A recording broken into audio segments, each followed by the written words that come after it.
Last લેક્ચરની અંદર આપણે કેન્દ્રગામી બળ વિશે અભ્યાસ કર્યો હતો. મિત્રો, આપણે એમાં જોયું હતું કે જ્યારે કોઈ પદાર્થ વર્તુળાકાર માર્ગે અચળ ઝડપથી ગતિ કરે છે તો એ ગતિને આપણે નિયમિત વર્તુળાકાર ગતિ કહીએ છીએ. અને જ્યારે કોઈ પદાર્થ નિયમિત વર્તુળાકાર માર્ગે ગતિ કરે તો કેન્દ્ર તરફ જે બળ લાગે છે એ બળને કેન્દ્રગામી બળ કહે છે. તો ફટાફટ થોડુંક આપણે યાદ કરીએ તો આ પ્રમાણે હતું કે જ્યારે કોઈ પદાર્થ વર્તુળાકાર માર્ગે અચળ ઝડપથી ગતિ કરે છે ત્યારે પદાર્થ પર કેન્દ્ર તરફ જે બળ લાગે છે એ બળને કેન્દ્રગામી બળ કહે છે, જેને આપણે Fs તરીકે બતાવીએ છીએ, Fc તરીકે દર્શાવીએ છીએ. અને લાસ્ટ લેક્ચરની અંદર આના માટેનું સૂત્ર આપણે આ રીતે તૈયાર કર્યું હતું, Fc બરાબર mv²/r. તો આ સમીકરણ યાદ રાખીશું. આજના જે પણ ટોપિક છે એની અંદર આ સમીકરણનો યુઝ થશે. યાદ એ રાખવાનું છે કે વર્તુળ માર્ગે ગતિ કરતા પદાર્થ પર કેન્દ્ર તરફ લાગતું બળ એટલે કેન્દ્રગામી બળ. કેટલાક ઉદાહરણ પણ લાસ્ટ લેક્ચરમાં આપણે જોયા હતા, જેમ કે સૂર્યની આસપાસ પૃથ્વી ભ્રમણ કરે છે. સૂર્યની આસપાસ જ્યારે પૃથ્વી ભ્રમણ કરે છે તો પૃથ્વી અને સૂર્યની વચ્ચે ગુરુત્વાકર્ષણ બળ લાગે છે. આ ગુરુત્વાકર્ષણ બળની દિશા સૂર્ય તરફની હોય છે. ગુરુત્વાકર્ષણ બળને આપણે Fg તરીકે દર્શાવીએ, ગ્રેવિટી પરથી એને Fg તરીકે દર્શાવીએ. તો જ્યારે પૃથ્વી સૂર્યની આસપાસ ભ્રમણ કરે છે ત્યારે ગુરુત્વાકર્ષણ બળ લાગે છે, પરંતુ એ વર્તુળાકાર માર્ગે ભ્રમણ કરે છે તો કેન્દ્રગામી બળ પણ લાગે છે. તો આવા સંજોગોની અંદર કેન્દ્રગામી બળ એ ગુરુત્વાકર્ષણ બળ પૂરું પાડે છે એવું આપણે કહી શકીએ. તો મિત્રો, અહીંયા જે ગુરુત્વાકર્ષણ બળ છે એ જ કેન્દ્રગામી બળ છે એવું આપણે કહી શકીએ. બીજા ઉદાહરણમાં આપણે વાત કરી હતી કે કોઈ ન્યુક્લિયસ છે જે ધન વિદ્યુતભારિત છે અને ન્યુક્લિયસની આસપાસ ધારો કે કોઈ ઇલેક્ટ્રોન ગતિ કરે છે. ન્યુક્લિયસની આસપાસ વર્તુળાકાર કક્ષામાં ઇલેક્ટ્રોન ભ્રમણ કરતા હોય છે. તો ન્યુક્લિયસ અને ઇલેક્ટ્રોનની વચ્ચે એક વિદ્યુત બળ લાગતું હોય છે, વિદ્યુતીય બળ લાગે છે, આકર્ષણ પ્રકારનું બળ છે. તો આ વિદ્યુતીય બળને Fe તરીકે આપણે દર્શાવીએ. ઇલેક્ટ્રોન વર્તુળ કક્ષામાં ભ્રમણ કરતો હોય તો કેન્દ્રગામી બળ પણ લાગે છે. તો આવા સંજોગોની અંદર વિદ્યુતીય બળ એ કેન્દ્રગામી બળ પૂરું પાડે છે એવું આપણે કહી શકીએ. એક ઉદાહરણની વાત કરીએ. ધારો કે કોઈ એક પંખો છે જેને આપણે આકૃતિમાં આ પ્રમાણે ડ્રો કરીએ. આ પંખાનું કોઈ પાંખિયું છે.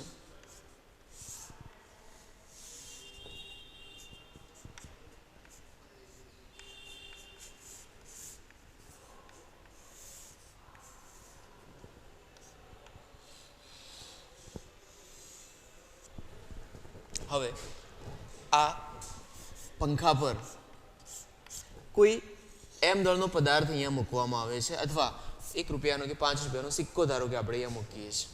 શરૂઆતની અંદર આપણે એમ કહી શકીએ, જ્યારે પંખો સ્થિર હોય છે ત્યારે સિક્કાના કારણે પંખાના પાંખિયા પર વજન બળ લાગતું હોય છે અને પાંખિયાના લીધે સિક્કા પર લંબ બળ લાગે છે n. જ્યારે ધીમે ધીમે પંખાને ફેરવવામાં આવે છે ત્યારે સિક્કો ધારો કે ત્યાં જ રહે છે. એનો અર્થ એવો થાય છે કે અંદરની બાજુ સિક્કાને પંખાના પાંખિયા સાથે ચોંટાડી રાખતું જે બળ લાગે છે એને આપણે ઘર્ષણ બળ કહીએ છીએ. જ્યારે પંખો ધીમે ધીમે ફરે છે તો એ દરમિયાન સિક્કો પંખાની સપાટી પર જ રહે છે. તો સિક્કાને બહારની તરફ લઈ જતા અથવા અટકાવતું જે બળ લાગે છે એ બળને આપણે ઘર્ષણ બળ કહીએ છીએ. તો ઘર્ષણ બળ એને નીચેની બાજુ પડવા દેતું નથી.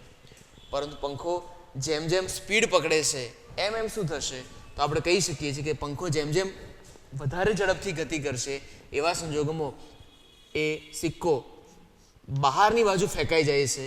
તો બહારની તરફ જે બળ લાગે છે એ બળને આપણે અહીંયા કેન્દ્ર ત્યાગી બળ તરીકે ઓળખીશું. યાદ રાખીશું, કેન્દ્ર ત્યાગી બળ તરીકે ઓળખીએ છીએ. કેન્દ્ર ત્યાગી બળ માટે પણ આ જ સૂત્ર યુઝ થાય છે, mv²/r. તો મિત્રો, અંદરની બાજુ જો વર્તુળ ગતિ કરતા પદાર્થ પર બળ લાગે તો એને કેન્દ્રગામી બળ કહે છે, અને બહારની બાજુ જે બળ લાગે છે એને કેન્દ્ર ત્યાગી બળ કહે છે. બંને બળો માટે સેમ સૂત્ર યુઝ થાય છે. કેન્દ્રગામી બળ હોય કે કેન્દ્ર ત્યાગી બળ હોય, બંને માટે આપણે mv²/r સૂત્ર જ યુઝ કરીશું. શરૂઆતમાં જ્યારે સિક્કો પંખાની સપાટી પર હતો તો એ દરમિયાન કેન્દ્રગામી બળ અને ઘર્ષણ બળ સેમ પૂરું પાડે છે એવું કહેવાય, પરંતુ જ્યારે સિક્કો પડી જાય છે તો કેન્દ્ર ત્યાગી બળ બહારની તરફ લાગે છે એ ઘર્ષણ બળ કરતાં વધારે છે. તો અહીંયા આપણે એવું કહી શકીએ મિત્રો કે mv²/r લેસ ધેન fs, તો એ દરમિયાન સિક્કો સલામત છે એમ કહેવાય. જ્યારે mv²/r ગ્રેટર ધેન fs ઘર્ષણ બળ કરતાં વધી જાય તો સિક્કો નીચે પડી જાય છે અથવા બહાર તરફ ફેંકાઈ જાય છે. બહાર તરફ ફેંકાઈ જાય છે. ઓકે, તો મિત્રો આ બંને કોન્સેપ્ટનો ઉપયોગ કરી અને હવે આપણે એક પ્રશ્ન ભણવા જઈ રહ્યા છીએ. જે પ્રશ્નમાં એમ કહ્યું છે કે સમક્ષદિશ વક્ર રસ્તા પર ગતિ કરતા વાહન માટે મહત્તમ સલામત ઝડપનું સૂત્ર મેળવો. આ પ્રશ્નની અંદર આપણે આ કોન્સેપ્ટનો યુઝ કરીશું કે ઘર્ષણ બળ કેન્દ્રગામી બળ કરતાં વધારે હશે તો સિક્કો સલામત છે, વાહન સલામત રહેશે, અને કેન્દ્ર ત્યાગી બળ વધી જશે તો વાહન રસ્તાની બહાર ફેંકાઈ જશે. આ બંને કોન્સેપ્ટનો ઉપયોગ કરી અને આપણે હવે આ પ્રશ્નનો અભ્યાસ કરીએ. તો મિત્રો પ્રશ્ન આ રીતે પૂછેલો છે, સમક્ષદિશ વક્ર રસ્તો, અહીંયા જે રસ્તાની વાત કરી છે એ રસ્તો વળાંકવાળો રસ્તો છે. એવા વળાંકવાળા રસ્તા પર જ્યારે કોઈ વાહન ગતિ કરે છે તો એ વાહન માટે મહત્તમ સલામત ઝડપનું સૂત્ર મેળવો. મતલબ કે એની ઝડપ કેવી હોવી જોઈએ કે જેથી કરીને વાહન સલામત ગતિ કરી શકે. તો મિત્રો આ પ્રશ્નની અંદર આપણે એક એવું સૂત્ર તૈયાર કરીશું ઝડપ માટેનું કે જે સૂત્ર પરથી વાહનની સલામત ઝડપ શોધીશું. વાહન જ્યારે વક્ર વળાંકવાળા રસ્તા પર ગતિ કરે અને સલામત ગતિ કરી શકે એ માટે. શરૂઆત એ રીતે કરીએ કે અહીંયા ધારો કે એક વળાંકવાળો રસ્તો બતાવેલો છે. આ એક વાહન દર્શાવેલું છે. આ વાહન વળાંકવાળા રસ્તા પર વક્ર માર્ગે ગતિ કરે છે. તો આવા વાહન માટે આપણે મહત્તમ સલામત ઝડપનું સૂત્ર મેળવવું છે. એની ઝડપ કેવી હોવી જોઈએ કે જેથી એ સલામત ગતિ કરી શકે. મિત્રો શરૂઆત આ રીતે કરીએ કે જ્યારે વાહન રસ્તા પર સ્થિર ઊભું હોય છે દરમિયાન, તો જ્યારે વાહન રસ્તા પર સ્થિર ઊભું હોય છે દરમિયાન આ વાહન ઉપર બે પ્રકારના બળો લાગતા હોય છે. કેવા બે પ્રકારના બળો લાગે? તો વાહનના કારણે અધો દિશામાં લાગતું બળ, જે બળને આપણે વજન બળ તરીકે ઓળખીશું mg, અને રસ્તા દ્વારા વાહન ઉપર જે બળ લાગે છે એ બળને આપણે લંબ બળ તરીકે ઓળખીશું n. તો વાહન જ્યારે રસ્તા પર સ્થિર છે એ દરમિયાન વાહન પર બે પ્રકારના બળો લાગે છે mg અને n.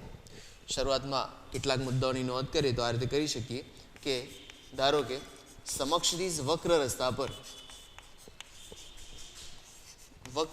પર m દળનું વાહન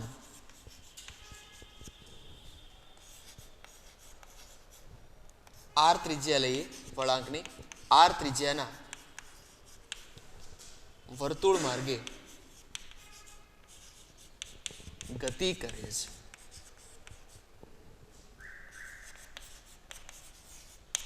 આ વાહન પર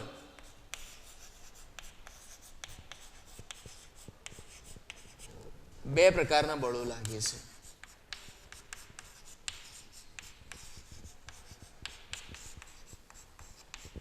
કયા કયા બે પ્રકારના બળો લાગશે? તો પહેલું વજન બળ, જેને આપણે mg તરીકે દર્શાવીએ. આ બળ અધો દિશામાં લાગે છે.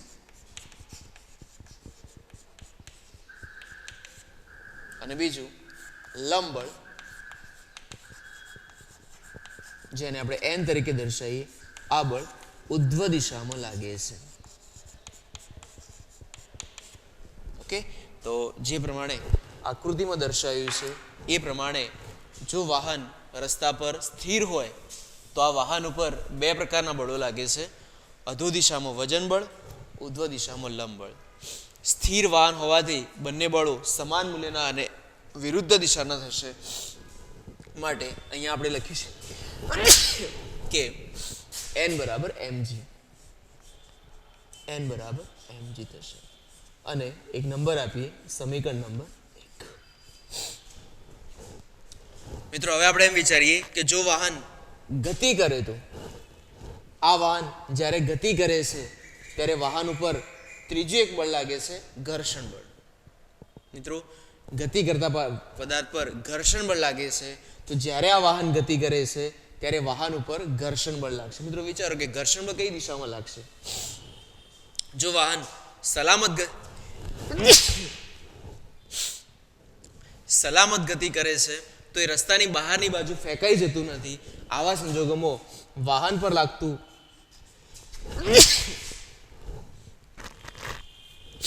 ઘર્ષણ બળ એ અંદરની તરફ લાગે છે. આ બળને આપણે સ્થિત ઘર્ષણ બળ Fs તરીકે દર્શાવીએ. જેમ પંખાના પાંખિયા પર સિક્કો મૂકવામાં આવે તો સિક્કા પર લાગતું ઘર્ષણ બળ અંદરની તરફ લાગે છે, એમ જ્યારે આ વાહન વક્ર માર્ગે ગતિ કરે છે તો વાહન પર લાગતું ઘર્ષણ બળ પણ અંદરની તરફ લાગે છે, જે વાહનને બહારની તરફ લઈ જતા અટકાવે છે. તો વક્ર માર્ગે ગતિ કરતા વાહન ઉપર અહીંયા ઘર્ષણ બળ લાગે છે. જો વાહન વર્તુળાકાર માર્ગે ગતિ કરે તો આ ઘર્ષણ બળ એને કેન્દ્રગામી બળ પૂરું પાડે છે. માટે અંદરની બાજુ બીજું એક બળ લાગે છે જેને આપણે કેન્દ્રગામી બળ Fc તરીકે દર્શાવીએ. એક્ઝેક્ટલી આના જેવો જ કિસ્સો થયો. સૂર્યની આસપાસ ઇલેક્ટ્રોન ગતિ કરે તો ગુરુત્વાકર્ષણ બળ કેન્દ્રગામી બળ પૂરું પાડે. ન્યુક્લિયસની આસપાસ ઇલેક્ટ્રોન ગતિ કરે તો વિદ્યુતીય બળ કેન્દ્રગામી બળ પૂરું પાડે. એ જ પ્રમાણે જ્યારે વાહન ગતિ કરે છે અને વક્ર ગતિ માર્ગ છે તો કેન્દ્રગામી બળ ઘર્ષણ બળ પૂરું પાડે છે. તો મિત્રો અહીંયા આપણે આવી રીતે લખી શકીએ. જો વાહન વક્ર માર્ગે ગતિ કરે તો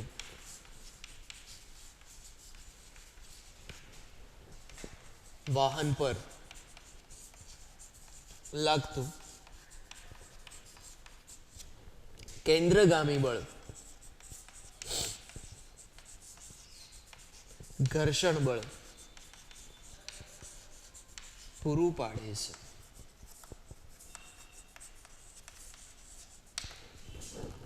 એટલે કે આ રીતે લખી શકાય કે કેન્દ્રગામી બળ બરાબર ઘર્ષણ બળ Fs. કેન્દ્રગામી બળ માટે સૂત્ર મૂકવામાં આવે તો Fs બરાબર mv²/r બરાબર Fs લખી શકાય છે. નંબર આપી સમીકરણ નંબર 2. ઓકે મિત્રો, અહીંયા આપણે આ વસ્તુ સમજ્યા કે આ વાહન ઉપર સ્થિર હોય તો બે પ્રકારના બળો લાગે છે, N અને mg. અને જ્યારે વાહન ગતિ કરે છે ત્યારે વક્ર માર્ગે ફરે છે તો કેન્દ્રગામી બળ લાગે છે, જે એને ઘર્ષણ બળ પૂરું પાડે છે. તો આ બંને બળો પણ સમાન મૂલ્યના થશે. અહીંયા પ્રશ્નમાં એવું પૂછેલું છે મહત્તમ સલામત ઝડપનું સૂત્ર મેળવ્યું. મિત્રો મહત્તમ સલામત ઝડપનો અર્થ શું થશે કે વાહનનો વેગ આપણે મહત્તમ કરવો છે. તો ફરીથી પંખાના પાંખિયાના ઉદાહરણમાં આવી જઈએ. ધારો કે આ પંખાનું પાંખિયું છે જેના પર કોઈ એક પદાર્થ મૂકવામાં આવે છે. શરૂઆતમાં એ પાંખિયાને આપણે ધીમે ધીમે ફેરવીએ છીએ તો આપણે કહી શકીએ કે પાંખિયા પર અંદરની બાજુ ઘર્ષણ બળ લાગે છે, જેને આપણે Fs તરીકે દર્શાવીએ, અને બહારની તરફ કેન્દ્રગામી બળ લાગે છે, જેને mv²/r તરીકે દર્શાવીએ. આપણે અભ્યાસમાં ભણ્યા હતા કે સ્થિત ઘર્ષણ બળ એ સેલ્ફ એડજસ્ટ બળ છે. તો જેમ જેમ પંખાના પાંખિયાને ફેરવતા જશો એમ એમ એની ઝડપ વધતી જાય છે, એટલે કે એનો v વધે છે. જેમ જેમ વેગ વધતો જશે એમ એમ કેન્દ્ર ત્યાગી બળ વધતું જાય છે. ઘર્ષણ બળ એ સેલ્ફ એડજસ્ટ બળ છે. આથી આપણે કહી શકીએ કે જેમ જેમ વેગ વધે છે એમ કેન્દ્ર ત્યાગી બળ વધે છે, એમ એમ Fs પણ વધે છે, એમ એમ ઘર્ષણ બળ પણ વધતું જાય છે. એ સેલ્ફ એડજસ્ટ બળ છે. પછી આપણે કહ્યું હતું કે વેગ વધે તો Fs વધે, વેગ વધે Fs વધે. એક સમય એવો આવે છે કે જ્યારે એનો વેગ મહત્તમ થાય છે, એ દરમિયાન અહીંયા એફએસ મેક્સિમમ થાય છે, એ દરમિયાન એફએસ મેક્સિમમ થાય છે. અને જ્યારે એની ઝડપ વી મેક્સિમમ કરતાં વધે છે તો પછી સિક્કો બહારની બાજુ ફેંકાઈ જાય છે. તો મિત્રો યાદ રાખીશું કે જેમ જેમ વાહનની ઝડપ વધશે એમ એમ ઘર્ષણ બળ વધતું જાય છે, અને વાહનની ઝડપ વી મેક્સિમમ થશે ત્યારે ઘર્ષણ બળ પણ મેક્સિમમ થાય છે. તો આ મુદ્દાને આપણે અહીંયા નોટ આ રીતે કરીએ કે જેમ જેમ વાહનની ઝડપ વધશે તેમ તેમ તેમ એફએસ વધે છે. જ્યારે વી બરાબર વી મેક્સિમમ થશે ત્યારે ઘર્ષણ બળ એફએસ બરાબર એફએસ મેક્સિમમ થાય છે. ઓકે, તો જ્યારે વાહનની ઝડપ મહત્તમ થાય છે એ દરમિયાન ઘર્ષણ બળ પણ મહત્તમ હોય છે. અને આ સ્ટેપનો યુઝ કરીએ તો હવે આ સૂત્રને આપણે આ રીતે લખી શકીએ કે એમ વી સ્ક્વેર મેક્સિમમ અપોન આર બરાબર એફએસ મેક્સિમમ.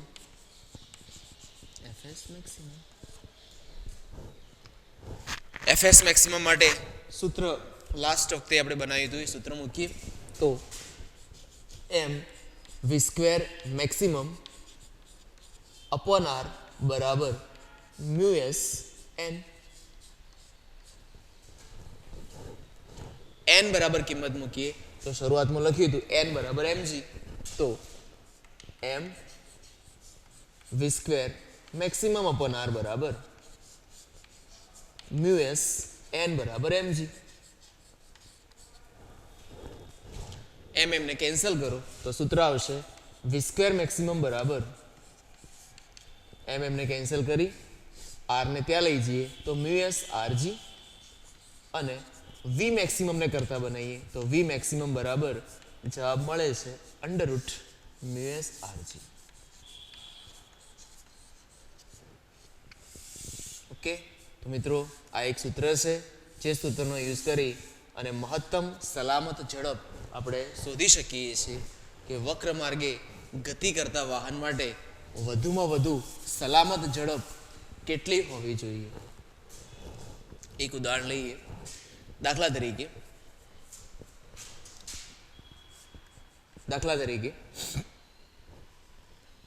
0.1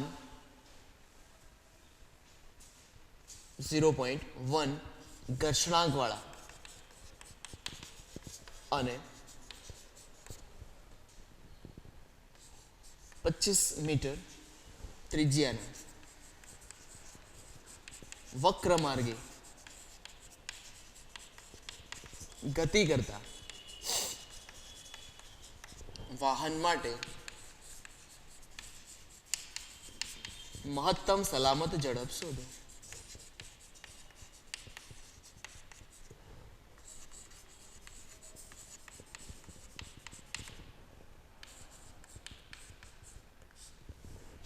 એ મિત્રો એક એક્ઝામ્પલ આપણે મૂક્યો છે કે કોઈ એક વાહન છે જે વક્ર માર્ગ ઉપર ગતિ કરે છે.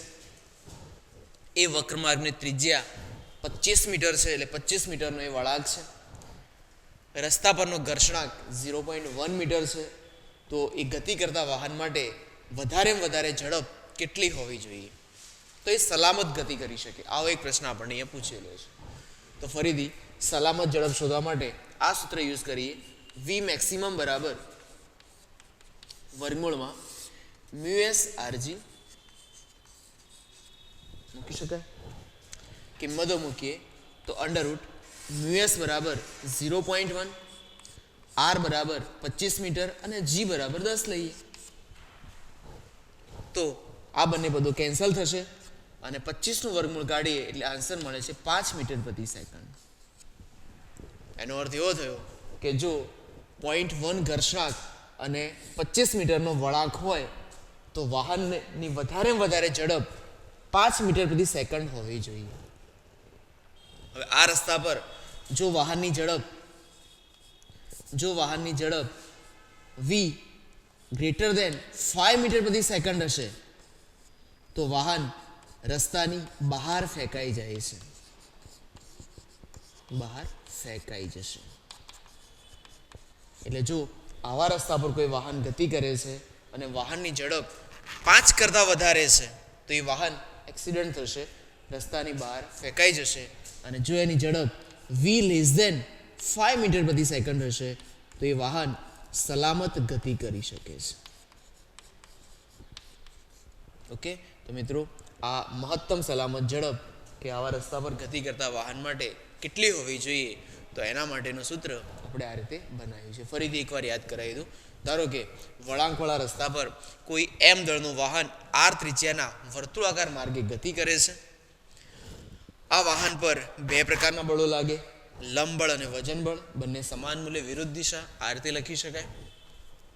હવે જ્યારે વાહન વક્ર માર્ગે ગતિ કરે ત્યારે વાહન પર અંદરની તરફ કેન્દ્રગામી બળ લાગે છે જે એને ઘર્ષણ બળ પૂરું પાડે છે.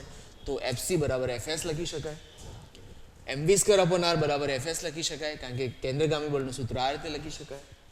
જેમ જેમ વાહનની ઝડપ વધશે, આપણે મહત્તમ ઝડપ શોધવી છે, તો જેમ જેમ ઝડપ વધશે એમ એમ ઘર્ષણ બળ વધે છે કેમ કે ઘર્ષણ બળ સેલ્ફ એડજસ્ટેબલ છે. એક સમય એવો આવે છે કે જ્યારે ઝડપ મહત્તમ બળે ત્યારે ઘર્ષણ બળ પણ મહત્તમ બનશે, માટે આવી રીતે સ્ટેપ લખાય અને એફએસ મેક્સિમમનું સૂત્ર મૂકી વી મેક્સિમમનું સૂત્ર આ રીતે ગણી શકાય. તો આ એક એક્ઝામ્પલ છે, જે દાખલો આપણે આ રીતે યાદ રાખીશું.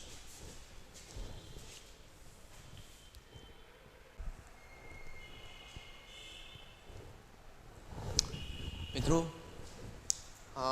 થિયરી પછી આપણે એકાદ બે એક્ઝામ્પલ જોઈએ. તો સૌપ્રથમ જોઈએ કે સ્વાધ્યાયનો દાખલા નંબર 5.7 જેની રકમ એમ કહ્યું છે કે એક બોક્સ અને ટ્રેનના તળિયા વચ્ચે ઘર્ષણાંક 0.15 છે. રકમમાં એવું આપેલું છે કે ટ્રેનના તળિયા પર ટ્રેનનું તળિયું અને ટ્રેનના તળિયા પર એક બોક્સ મૂકવામાં આવેલું છે. આપણે જોઈએ છીએ સ્વાધ્યાયનો દાખલા નંબર 5.7નું સોલ્યુશન. અને બંને વચ્ચેનો ઘર્ષણાંક જેને આપણે મ્યુએસ તરીકે દર્શાવીએ તો એ આપેલ છે 0.15. ટ્રેનના તળિયા પર રહેલ બોક્સ સ્થિર રહે તે માટે ટ્રેનનો મહત્તમ પ્રવેગ શોધો. મિત્રો અહીંયા પ્રશ્ન એવો પૂછેલો છે કે જ્યારે ટ્રેન ગતિ કરે છે ત્યારે ટ્રેનના તળિયા પર રહેલું બોક્સ સ્થિર રહેવું જોઈએ. આ દરમિયાન ટ્રેનનો મહત્તમ પ્રવેગ શોધો. તો ક્વેશ્ચનની અંદર આપણે અહીંયા મહત્તમ પ્રવેગ શોધવો છે, એ મેક્સિમમ બરાબર શોધો. ઓકે મિત્રો, શરૂઆત આ રીતે કરીએ. હાલ જે થિયરી ભણ્યા છે એ જ પ્રમાણે કે જ્યારે આ બોક્સ ટ્રેનના તળિયા પર મૂકવામાં આવે ત્યારે મૂકવાની સાથે જ એની પર બે પ્રકારના બળો લાગે છે. કયા બે પ્રકારના બળો લાગશે? તો અધો દિશામાં બળ લાગે છે જેને વજન બળ કહે છે, આપણે એને mg તરીકે દર્શાવીએ. અને બીજું એક બળ ઉધ્વ દિશામાં લાગે છે જેને n તરીકે દર્શાવીએ. હવે જ્યારે ટ્રેન ગતિ કરે છે ત્યારે ધારો કે ટ્રેન ધન x દિશામાં ગતિ કરે છે. ટ્રેન ધન x દિશામાં ગતિ કરે છે.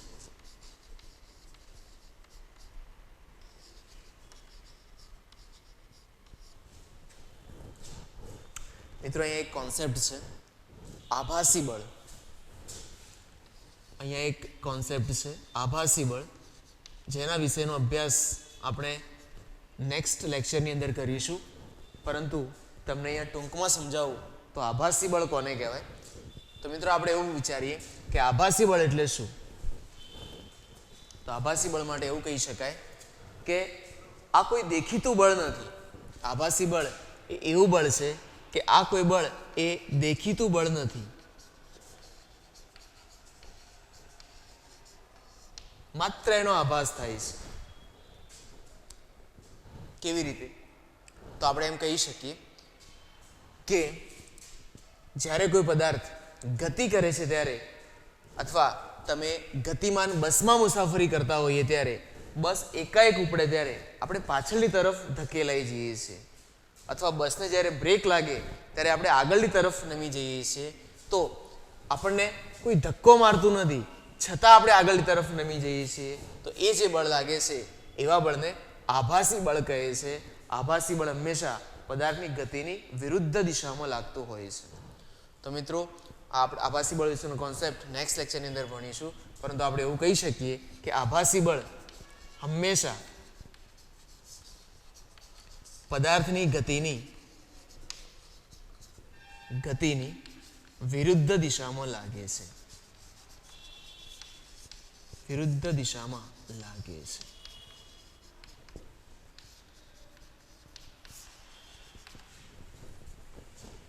નેક્સ્ટ લેક્ચરની અંદર આના વિશે ડીપમાં આપણે સ્ટડી કરીશું, આભાસી બળ શું છે. પરંતુ અત્યારે હવે દાખલો સ્ટાર્ટ કર્યો છે તો આપણે સમજીએ કે ધારો કે ટ્રેન ધન એક્સ દિશામાં ગતિ કરે છે, તો ટ્રેન જેવી ધન એક્સ દિશામાં ગતિ કરશે, આ બ્લોક જે છે એ વિરુદ્ધ દિશા તરફ ગતિ કરશે. તો આ બ્લોક ઉપર વિરુદ્ધ દિશામાં જે બળ લાગે છે એ આભાસી બળ છે, અને આ આભાસી બળને આપણે એફ તરીકે બતાવીએ. તો ટ્રેન જમણી બાજુ ગતિ કરે છે, બ્લોક વિરુદ્ધ દિશામાં ગતિ કરશે. આ એફ જે છે એ આભાસી બળ છે. પરંતુ જો બ્લોક સ્થિર રહે તો બ્લોકને સ્થિર રાખવા માટે આ દિશાની અંદર ઘર્ષણ બળ લાગે છે. આ ઘર્ષણ બળ એ સ્થિર રહે છે માટે સ્થિત ઘર્ષણ બળ તરીકે બતાવીએ. તો મિત્રો ટ્રેનમાં રહેલા બ્લોક ઉપર આમ કુલ 4 બળો લાગે છે, અને ચારે બળોની અસર હેઠળ બ્લોક સ્થિર રહે છે. તો ફરીથી બ્લોકને મૂકવાની સાથે બ્લોક પર 2 પ્રકારના બળો લાગે છે. આ બંને બળો માટે આપણે લખી શકીએ n બરાબર mg, અને નંબર આપીએ સમીકરણ નંબર 1. જ્યારે ટ્રેન જમણી દિશામાં ગતિ કરશે ત્યારે બ્લોક પાછળની તરફ ધકેલાશે, અને પાછળની તરફ ધકેલાય તો એના માટે આભાસી બળ લાગે છે F. પરંતુ ઘર્ષણ બળ એ બ્લોકને પાછળ જવા દેતું નથી, એ સ્થિર રાખે છે. એને આપણે Fs તરીકે લખીએ તો F બરાબર Fs. આ રીતનું સૂત્ર અહીંયા મૂકી શકાય. F બરાબર ma લખી શકાય, ma બરાબર Fs. તો આ રીતે સમીકરણ નંબર 2 બનાવીએ. પ્રશ્નમાં એમ કહ્યું છે કે મહત્તમ પ્રવેગ શોધો. તો જેમ જેમ ટ્રેનનો પ્રવેગ વધશે એમ એમ આભાસી પ્રવેગ પણ વધે છે. તો લખી શકાય કે જેમ જેમ ટ્રેનનો પ્રવેગ વધશે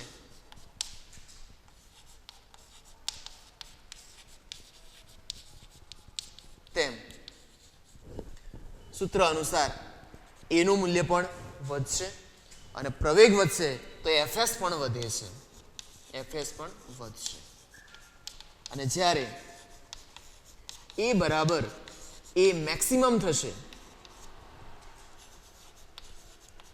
ત્યારે Fs બરાબર Fs મેક્સિમમ થાય છે. ઓકે. તો મિત્રો હવે આ કોન્સેપ્ટના એકોર્ડિંગ આપણે સ્ટેપ મૂકીએ તો આ રીતે મૂકી શકાય કે જ્યારે પ્રવેગ મહત્તમ થશે ત્યારે ઘર્ષણ બળ મહત્તમ થાય છે. તો લખી શકાય કે m a મેક્સિમમ બરાબર Fs મેક્સિમમ. Fs મેક્સિમમ માટે સૂત્ર મૂકીએ તો m a મેક્સિમમ બરાબર μsn. m a મેક્સિમમ બરાબર મ્યુએસ n બરાબર, તો આપણે આગળ લખ્યું હતું n બરાબર mg મૂકી શકાય. અહીંયા મૂકીએ mg. mm ને કેન્સલ કરીએ તો a મેક્સિમમ બરાબર જવાબ આવશે μsg. સૂત્રમાં μs બરાબર આપણને આપેલા છે 0.15 અને g બરાબર, તો ગુરુત્વ પ્રવેગની કિંમત દાખલા પૂરતી આપણે અત્યારે 10 મૂકીએ મીટર પ્રતિ સેકન્ડ સ્ક્વેર, તો આપણને આન્સર મળે છે 1.5. પ્રવેગનો એકમ આવશે મીટર પ્રતિ સેકન્ડ સ્ક્વેર. તો મિત્રો આ પ્રમાણે આ એક્ઝામ્પલ અહીંયા ગણી શકાય છે. ટ્રેનનો મહત્તમ પ્રવેગ કેટલો હોય તો 1.5 મીટર પ્રતિ સેકન્ડ સ્ક્વેર. અહીંયા એક કોન્સેપ્ટ છે આભાસી બળ, જેના વિશેનો અભ્યાસ બાકી છે. તો એ આપણે નેક્સ્ટ લેક્ચરની અંદર આભાસી બળ કોને કહેવાય એ વિશેનો અભ્યાસ કરીશું.